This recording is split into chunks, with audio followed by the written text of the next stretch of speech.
আসসালামু আলাইকুম। গত পরশুদিন আমি আমার এই মেশিনের ডিমগুলো হ্যাচিংয়ে দিয়েছিলাম। আজকে আমার এখান থেকে টাইগার মুরগির বাচ্চাগুলো বেরোচ্ছে। এই যে দেখেন, মাশাআল্লাহ কত সুন্দর বাচ্চাগুলো ফুটে ঝরঝরা হয়ে আছে। এই যে মাশাআল্লাহ, এগুলো সবই টাইগার মুরগির বাচ্চা। ঠিক আছে, তো হ্যাচিং পিরিয়ডে আর্দ্রতাটা খুবই গুরুত্বপূর্ণ। বিশেষ করে এই যে ম্যানুয়াল মেশিন যেগুলো, এগুলোতে আপনার ম্যানুয়ালি আর্দ্রতা বাড়াইতে হয়। আর্দ্রতা ম্যানুয়ালি বাড়াইতে পারলে দেখেছেন কত সুন্দর বাচ্চা ফুটে বসে আছে, দেখছেন মাশাআল্লাহ।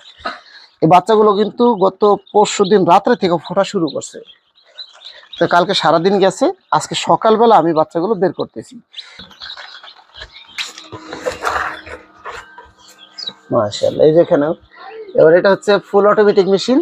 এখানেও আমার ওই হ্যাচিং এর সমস্যা, মানে ডিম আর ধরতেছিল না, পরে এখানে কিছু দিয়েছিলাম।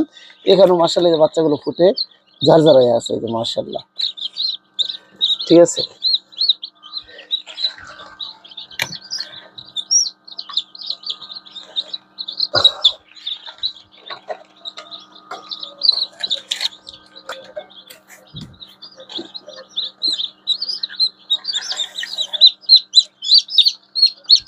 এই দেখেন, দেখাও।